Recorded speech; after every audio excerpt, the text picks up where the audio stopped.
नमस्कार। Let's mic के एक बिल्कुल नए जानकारियों से भरपूर शो में आपका स्वागत है, जिसका नाम है कॉर्पोरेट दुनिया।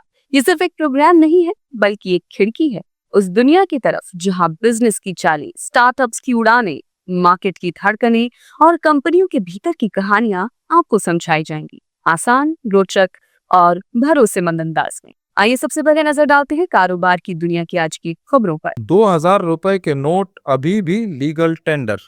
भारत और अमेरिका के बीच समझौते में कृषि और डेयरी बना अड़चन। जीएसटी कलेक्शन 6.2% बढ़ा और ईएलआई योजना को मंजूरी।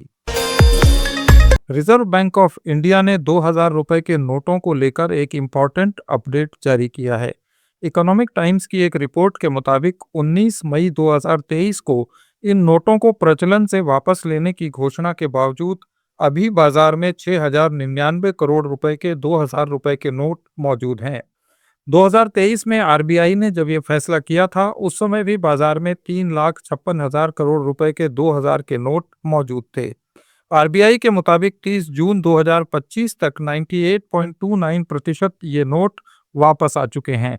फिर भी 6099 करोड़ रुपए के नोट अभी भी लोगों के पास हैं।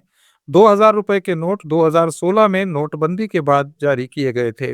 आरबीआई का कहना है कि ये नोट बड़े लेन देन या धन छिपाने के लिए इस्तेमाल हो रहे थे, इसलिए क्लीन नोट पॉलिसी के तहत इन्हें प्रचलन से हटाने का फैसला लिया गया।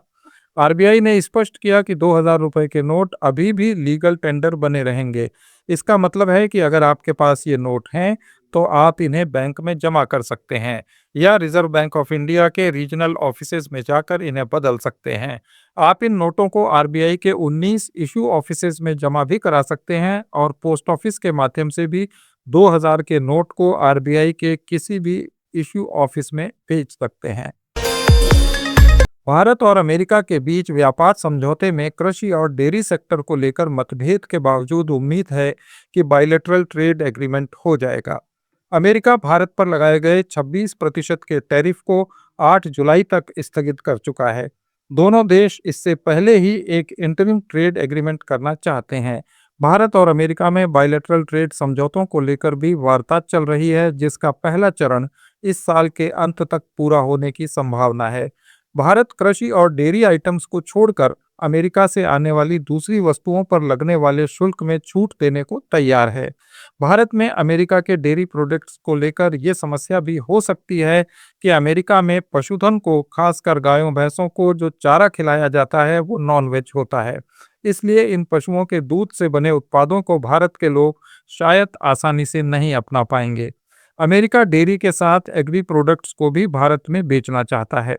अभी अमेरिका से आने वाले कई एग्री प्रोडक्ट्स पर भारत 100% से ज्यादा टैक्स वसूलता है।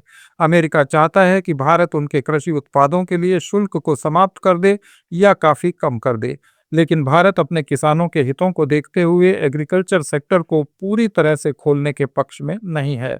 खासकर जेनेटिकली मॉडिफाइड उत्पादों के लिए तो बिल्कुल भी नहीं। भारत अमेरिका के कुछ कृषि उत्पादों को रियायत दे सकता है, क्योंकि अंतरिम समझौता नहीं होने की स्थिति में 8 जुलाई के बाद अमेरिका पारंपरिक शुल्क लागू कर सकता है। ऐसे में अमेरिका में निर्यात होने वाली भारतीय वस्तुओं पर 26% का टैरिफ लगेगा, जो अभी 10% है। इससे भारत के सबसे बड़े निर्यात बाजार अमेरिका में भारतीय वस्तुओं की बिक्री प्रभावित हो सकती है, जिससे देश के निर्यात के साथ मैन्युफैक्चरिंग और रोजगार भी प्रभावित होंगे। यात्रियों की सुविधा के लिए भारतीय रेलवे ने एक नया ऐप रेल वन लॉन्च किया है। इससे यात्री रेलवे से जुड़ी सभी सुविधाएं एक जगह पा सकते हैं। इस नए ऐप से यात्री रिजर्व्ड और अनरिजर्व टिकट बुक कर सकते हैं, प्लेटफॉर्म टिकट खरीद सकते हैं, अपने पीएनआर को ट्रैक कर सकते हैं और ट्रेन का स्टेटस जानने के अलावा कोच की पोजीशन भी इस ऐप पर देखी जा सकती है। इसके अलावा रेल वन ऐप से रेल हेल्प तक भी पहुंचा जा सकता है और इसके जरिए आप अपना फीडबैक भी दे सकते हैं। रेल वन ऐप का उद्देश्य एक सरल और सुव्यवस्थित इंटरफेस के साथ बेहतर यूजर एक्सपीरियंस देना है। इस ऐप में रेलवे से जुड़ी सारी सेवाएं एक ही प्लेटफॉर्म पर मिल रही हैं। इससे यात्रियों को अलग अलग सेवाओं के लिए अलग अलग ऐप डाउनलोड नहीं करने पड़ेंगे। रेल वन ऐप को एंड्रॉयड प्ले स्टोर और आईओएस ऐप स्टोर प्लेटफॉर्म दोनों जगह से डाउनलोड किया जा सकता है। इससे मल्टीपल पासवर्ड याद रखने की जरूरत भी खत्म होगी। यूजर अपने मौजूदा रेल कनेक्ट या यूटीएस मोबाइल ऐप के क्रेडेंशियल्स के साथ भी इस नए ऐप में रजिस्टर कर सकते हैं। सरकार ने जून 2025 में जीएसटी कलेक्शन के आंकड़े जारी किए हैं।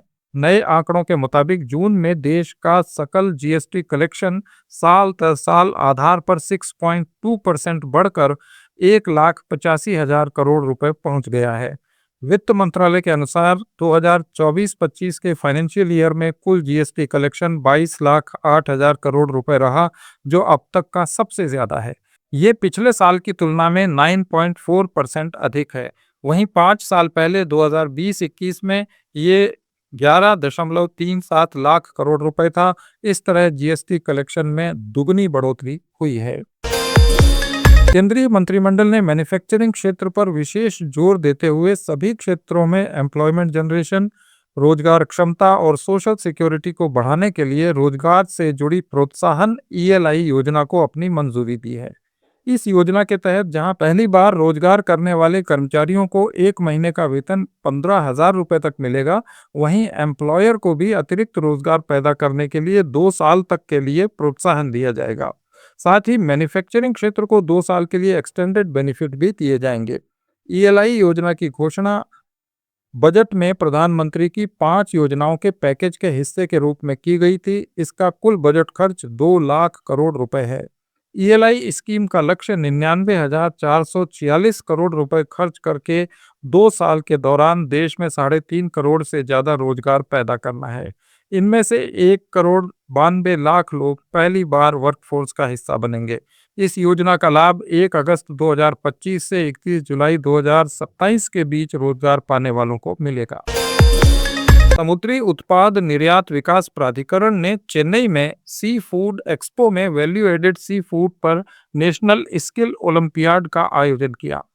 एमपीईडीए की ओर से शुरू की गई ये पहल सी फूड के एक्सपोर्ट में वैल्यू एडिशन को प्रोत्साहन देने और इस क्षेत्र में स्किल वर्कफोर्स तैयार करने के लिए थी। ओलंपियाड के अंतिम दौर में 4 trend sea food processing professionals ने भाग लिया। विजेता केरल के आबाद फूड्स को 1 लाख रुपए का नगद पुरस्कार मिला। Competition Commission of India ICC ने Federation of Publishers and book sellers Association in India और इसके 3 पदाधिकारियों को प्रतिस्पर्धा विरोधी गतिविधियों में लिप्त होने का दोषी माना है।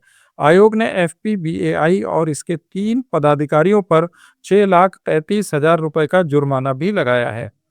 कंपटीशन कमीशन ऑफ इंडिया ने भारतीय company renew photovoltaics private limited में निवेश करने के ब्रिटिश इंटरनेशनल इन्वेस्टमेंट पीएलसी के एक प्रस्ताव को मंजूरी दे दी है।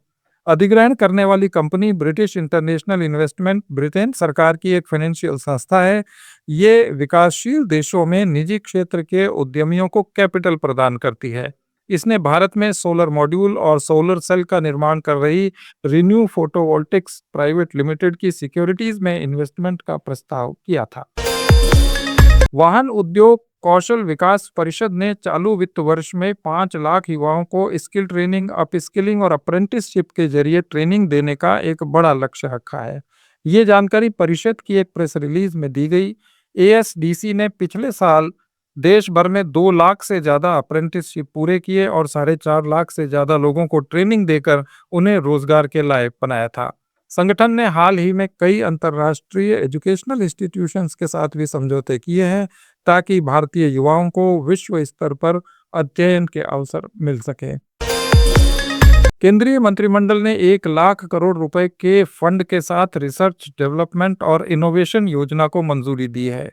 इनोवेशन को आगे बढ़ाने और रिसर्च प्रोसेस के व्यवसायीकरण में निजी क्षेत्र की महत्वपूर्ण भूमिका को देखते हुए ये योजना काफी महत्वपूर्ण है। इसका मकसद रिसर्च, डेवलपमेंट और इनोवेशन में प्राइवेट सेक्टर के इन्वेस्टमेंट को बढ़ावा देने के लिए कम या शून्य ब्याज दरों पर लॉन्ग टर्म के लिए धन उपलब्ध कराना या आर्थिक मदद देना है। इस योजना को निजी क्षेत्र को पूंजी जुटाने में आ रही बाधाओं और चुनौतियों को दूर करने के लिए डिजाइन किया गया है।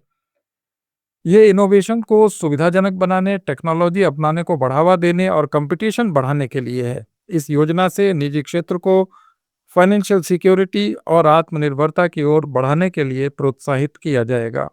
ये थी आज की कॉरपोरेट दुनिया की कुछ खास खबरें और जरूरी खबरें। अब जानते हैं आज के एक प्रमुख औद्योगिक घराने वाडिया ग्रुप के बारे में। इसकी स्थापना 1736 में लोवजी नसरवानजी वाडिया ने गुजरात के सूरत में की थी। तब वाडिया परिवार ईस्ट इंडिया कंपनी के लिए जहाज बनाता था। इसके लिए इन्होंने बॉम्बे डॉकयार्ड में कारखाना लगाया और करीब 125 साल में 350 से ज्यादा जहाज बना डाले। तब इनका मुख्यालय सूरत होता था। 19वीं सदी में वाडिया समूह सूरत से मुंबई आ बसा। मुंबई में 1863 में बॉम्बे बर्मा ट्रेडिंग कॉरपोरेशन की स्थापना हुई, जो भारत की पहली पब्लिक ट्रेडिंग कंपनी थी। ये कंपनी टीकवुड, चाय, कॉफी और दूसरे सामानों की ट्रेडिंग किया करती थी। 1879 में नौरोजी वाडिया की अगुवाई में समूह ने बॉम्बे डाइंग नाम से टेक्सटाइल क्षेत्र में कदम रखा। ये कंपनी आज चादर, तौलिए, कपड़े और होम फर्निशिंग के क्वालिटी उत्पादों के लिए मशहूर है। अब तो ये कंपनी रियल एस्टेट में भी प्रीमियम प्रोजेक्ट्स पर काम कर रही है। फिर आया 1980 का दशक, जब 1918 में कोलकाता में खुली ब्रिटानिया बिस्कुट कंपनी में वाडिया ग्रुप ने नुस्ली वाडिया के नेतृत्व में महत्वपूर्ण हिस्सेदारी हासिल कर ब्रिटानिया का नियंत्रण अपने हाथ ले लिया। आधुनिकीकरण और बेहतर मार्केटिंग के दम पर 1990 आते आते ब्रिटानिया भारत की प्रमुख बिस्किट कंपनी बन गई। कब कंपनी ने ब्रेड और डेयरी उत्पादों में भी प्रवेश किया और मिडिल ईस्ट, दक्षिण एशिया और अफ्रीका तक अपने प्रोडक्ट एक्सपोर्ट करने लगी। इससे पहले वाडिया समूह 1954 में ही केमिकल फील्ड में उतर चुका था। तब बॉम्बे डाइंग ने ब्रिटेन की लापोर्ट इंडस्ट्रीज के सहयोग से नेशनल पैरा ऑक्साइड की स्थापना की थी। ये भारत में हाइड्रोजन पैरोक्साइड बनाने वाली पहली कंपनी बनी। इसके साथ ही कंपनी ने दूसरे पैरोक्सीजन केमिकल्स का भी निर्माण शुरू किया। इसे भारत में केमिकल इंडस्ट्री के विकास का महत्वपूर्ण हिस्सा माना जाता है। 2005 में वाडिया समूह ने गो एयर नाम से कम लागत वाली एयरलाइन लॉन्च की, जिसका संचालन वर्तमान अध्यक्ष नुस्ली वाडिया के छोटे बेटे जहांगीर देख रहे थे। बाद में इसका नाम गो फर्स्ट पड़ा। 2023 में यह एयरलाइन दिवालिया हो गई और तब से इसकी उड़ानें रद्द हैं। वाडिया समूह का दखल बॉम्बे रियल्टी नाम से अब रियल एस्टेट में भी है। ये बॉम्बे डाइंग का ही एक हिस्सा है, जो मुंबई में लग्जरी रियल एस्टेट प्रोजेक्ट्स के जरिए प्रीमियम आवासीय और वाणिज्यिक परियोजनाएं विकसित करता है। अन्य क्षेत्रों की बात करें तो टेक्नोलॉजी और इंजीनियरिंग सॉल्यूशंस के लिए इनकी company Wadia techno engineering services है। Instrument, orthopaedics, health care field में सक्रिय है। और आज वाडिया समूह का खेलों में भी दखल है। IPL क्रिकेट की फ्रेंचाइजी पंजाब किंग्स के सह मालिक नुस्ली वाडिया के बड़े बेटे नेस वाडिया हैं। वाडिया समूह की कुल संपत्ति आज करीब 60,000 करोड़ रुपए है, जबकि टर्नओवर 35 से 40,000 करोड़ के बीच। इसमें फिलहाल सबसे ज्यादा 15,000 करोड़ की हिस्सेदारी ब्रिटानिया इंडस्ट्रीज की है। समूह के वर्तमान अध्यक्ष नुस्ली वाडिया हैं। नुस्ली वाडिया की मां दीना वाडिया पाकिस्तान के संस्थापक मोहम्मद अली जिन्ना की बेटी थी। दीना अपने बेटे नुस्ली और पोतों नेस और जहांगीर के साथ 2004 में पाकिस्तान भी गई थी, जहां उन्होंने जिन्ना के मकबरे पर हाजिरी दी थी। 2017 में 98 साल की उम्र में दीना का निधन हो गया। तो वाडिया समूह के बारे में लेट्स माइक का ये अंक कैसा लगा? हमारा ऐप जरूर डाउनलोड कीजिए और लाइक और सब्सक्राइब करना मत भूलिए, ताकि हमारी तमाम पेशकश आप तक निर्बाध पहुंचती रहे। अगली कड़ी में बात होगी फिर किसी औद्योगिक घराने की। तब तक जुड़े रहिए लेट्स माइक के साथ। नमस्कार।